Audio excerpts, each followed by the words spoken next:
నమస్తే, నేను అక్షిత్. మనం చెంగిచెర్లలో ఉన్నాం. నిన్న హోలీ సందర్భంగా హోలీ ఆడుకుంటుంటే అక్కడ నుంచి మసీద్ చేస్తున్నటువంటి కొంతమంది ముస్లిం వ్యక్తులు ఇక్కడ హోలీ జరుపుకుంటున్నటువంటి వారి దగ్గరికి వచ్చి సౌండ్ పెట్టద్దు, కొంచెం చిన్న పెట్టని చెప్పేసి చెప్పడంతో వాళ్ళ మధ్యలో కొంచెం ఘర్షణ వాతావరణం నెలకొని వాళ్ళకు ఒకరిపైన ఒకరు దాడి చేసుకోవడం జరిగింది. దానికి సంబంధించి ఒకసారి పూర్తిగా చూసుకుంటే ఈరోజు మాత్రం ఇక్కడ 144 సెక్షన్ పెట్టడం జరిగింది. మొత్తం పోలీసు బందోబస్తుని ఇక్కడ మోహరించడం జరిగింది. మోహరించి అసలు లోపలికి ఎవరిని పంపించడం లేదు. ఇంతకుముందే మహిళా మోర్చాకు సంబంధించినటువంటి నాయకులు కావచ్చు, లేకపోతే హిందూ బీహెచ్పికి సంబంధించిన నాయకులు అటు హిందూ వాయికి సంబంధించిన కొంతమంది నాయకులు మాత్రం ఇక్కడ నిరసనకు దిగడం జరిగింది. వాళ్ళపైన కఠిన చర్యలు తీసుకోవాలి, వాళ్ళ క్రిమినల్గా వాళ్ళను చట్టబద్ధంగా శిక్షించాలని చెప్పేసి వాళ్ళు ధర్నా కూడా దిగడం జరిగింది. కాకపోతే వాళ్ళను అరెస్టు చేసి ఇక్కడి నుంచి కీసర పోలీస్ స్టేషన్కి తరలించడం జరిగింది. ఈరోజు మనతో పాటు కొంతమంది ఉన్నారు. ఒకసారి నిన్న ఏం జరిగింది ఒకసారి వాళ్ళని అడిగి తెలుసుకుందాం. చెప్పండి అన్న, నిన్న అసలు ఏం జరిగింది?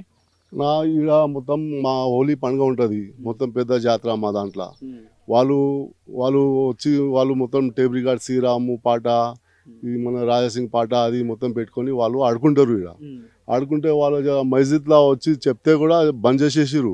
ఆ 4 గంటలకి 5 గంటలకి ఇట్లా గొడవ అయింది. ఆ 4 గంటల 5 గంటలకి వాళ్ళకి ఏం పని ఉండదు, వాళ్ళకి 1 గంట 2 గంటలకి ఉంటుంది. వాళ్ళకి 4 గంటలకి 5 గంటలకి ఇట్లా గొడవ అయింది. అది పాటలు పాడి వాళ్ళు ఆడుకుంటారు. అది జాతర ఉంది, అది హోలీ ఉంది, పండుగ ఉంది, హోలీ పండుగ ఉంది. ఆ హోలీ పండుగ కంపల్సరీ ఆడతారు. వాళ్ళు కొంచెం తాకుతారు, చేస్తారు, ఇంట్లో కూర్చొని ఏదో చుట్టాలు వస్తారు వాళ్ళు వస్తారు చేసి వాళ్ళు ఆడుకుంటే వాళ్ళు ఎందుకు బంద్ చేయాలి? వాళ్ళ పాట వాళ్ళ మస్జిద్లో ఏమో పాటలు నడుస్తున్నాయి, మన ఏం తెలుగు మా పిట్టల పాటలు నడవా? ఎందుకు వాళ్ళం మేము ఏదో నడుస్తుంది మాది ఎంజాయ్, సంవత్సరంకి ఒకసారి వస్తుంది మన పండుగ, ఎంజాయ్ చేసుకుంటారు. వాళ్ళు వచ్చి ధనాదన్ ఒక 20 మంది వచ్చి ధనాదన్ కొట్టారు అంట. లేడీస్కి, ఆడవాళ్ళకి, లేడీస్కి, మగవాళ్ళకి, చిన్న చిన్న పిల్లలకి అందరికీ కొట్టారు.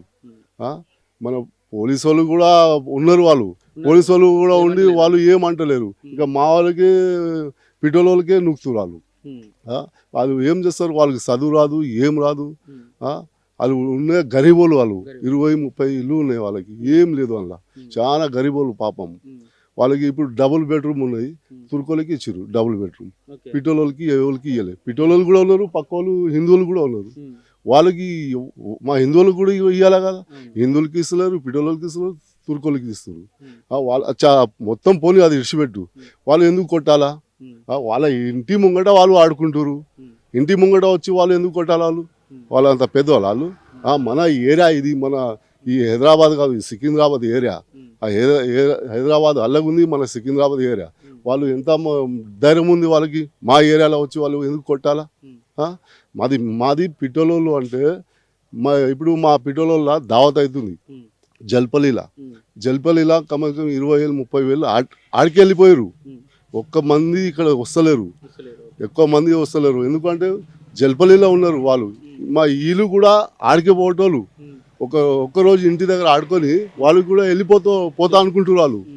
వాళ్ళు కూడా జల్పల్లిలో చాలా పెద్ద మా జాతర మొత్తం. లేకుంటే ఇప్పుడు దాకా ఫుల్ మంది, చాలా మంది వస్తుండే. మొత్తం వారం దాకా జాతర అవుతుంది మా వాళ్ళది, పిటోళ్ళది. ఇట్లా చేయవద్దు కదా, అట్లా పరేషాన్. ఏమైనా కేసులు పెట్టిర్రా మరి పోలీసు లేదా? ఇప్పుడు కేసు అదే మాకు తెలవాలా, కేసు అయిందా లేదా. ఆ కేసు అయ్యేదాకా మేము ఈడికే ఉంటాం, ఈడికే చేస్తాం మేము. మాలు కూడా వస్తారు, చాలా మంది ఉన్నారు, వస్తారు.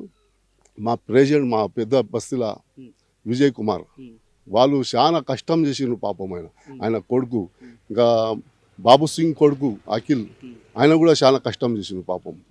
ఈ మొత్తం బస్తీలో మొత్తం చాలా ముగ్గురు ఉన్నారు, చాలా కష్టం చేసారు వాళ్ళు. నిన్న కిషన్ రెడ్డి, ఇట రాజేందర్ వీళ్ళు వచ్చినట్టు, వాళ్ళు ఏం చెప్పారు మీకు? వాళ్ళు వచ్చారు, ఏం చెప్పలే. ఇట్లా ఎందుకు వాళ్ళకి అట్లా చేయవద్దు, చాలా పరేషాన్ చేయవద్దు, మనం అంతా ఒకటి ఉండాలా.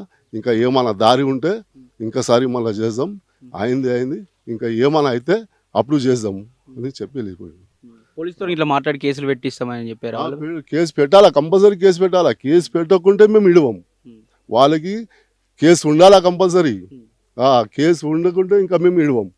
వాళ్ళు పాపం వాళ్ళకి చిన్న చిన్న పిల్లలకి కొట్టిపోయారు. మర్డర్ కేసు అయింది, అది చచ్చిపోటోళ్ళు కొంచెం బతికి అయిపోయారు. ఒక్కొక్కరికి నెత్తి పలాగొట్టిరు, కళ్ళు పలాగొట్టిరు, కాళ్ళు పలాగొట్టిరు, చిన్న చిన్న పొలగాలకి కొట్టిరు. ఎన్నిసార్లు మేము ఊకోవాలా? మనం హిందువులు ఉండి ఈ తుర్కులతో మనం భయం పడాలా? మన హిందువులు కూడా భయం పడరు. కోపం పడితే మేము కూడా చేస్తేనే చేస్తాం, ఏమవుతుంది అప్పటిదాకా చూస్తాం. కేసులు పెట్టకపోవడం ఏంది? వాళ్ళు మీ ఏరియాలోకి వచ్చి మిమ్మల్ని కొట్టడం అని. ఇప్పుడు తెలియదు కేసు, మాకు చూపియాలాలు, కంపల్సరీ చూపియాల.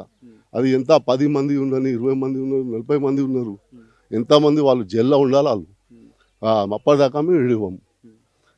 మేము హిందువులో మేము కూడా కంపల్సరీగా మాకు చూపియాలి. మా ఒక్కోసారి గరీబులు ఇప్పుడు ఎంతమంది ఉన్నారు, ఒక్కొక్క బస్తీ. ఇప్పుడు మేము కొట్టాలంటే వాళ్ళు కూడా ఇద్దరు బస్తీలా 10 ఇల్లు, 30 ఇల్లు, 20 ఇల్లులు ఉన్నాయి. తుర్కలు ఉన్నారు, మా హిందువుల తుర్కలు. వాళ్ళు కొట్టాలంటే మేము కొట్టామా? అరే పోనీ పోయి మన లెక్క ఉన్నారు అని విడిచిపెట్టినాం. ఇప్పుడు ఏమైనా అయితే మేము కూడా ఆ 10 మంది 20 మంది వాళ్ళ ఇల్లు దగ్గర పోయి మేము కూడా కొడతాం. ఇంకోసారికి ఇట్లా అయిపోయింది అనుకో, వాళ్ళు ఆడ లొల్లి చేస్తే మేము ఈడ లొల్లి చేస్తాం. మేము కూడా ఇలా కొడతాం వాళ్ళకి. ఓకే, జై శ్రీరామ్. రైట్, ఇది పరిస్థితి. ఇక్కడ చూస్తూ ఉంటే అది అనవసరంగా నొల్లికి తీయడం జరిగింది. మా ఏరియాలోకి వచ్చి మేము హ్యాపీగా హోలీ జరుపుకుంటూ ఉంటే అక్కడ మా మీద దాడి చేయడం జరిగింది. వాళ్ళ మీద ఇంకా వాళ్ళకి మాకే సపోర్ట్ చేయాల్సింది పోయి వాళ్ళకి సపోర్ట్ చేయకుండా ఇంకా వాళ్ళ పైన కేసులు పెట్టారో లేదో మాకు తెలుస్తలేదు. కంపల్సరీ వాళ్ళ పైన కేసులు పెట్టి కఠిన చర్యలు తీసుకుంటేనే మేము ఊకుంటాం, లేకపోతే మేము కూడా మా సంగతి ఏందో చూపిస్తామని వాళ్ళు చెప్తూ ఉన్నారు. కెమెరామ్యాన్ రాకేష్తో అక్షిత్, హైదరాబాద్.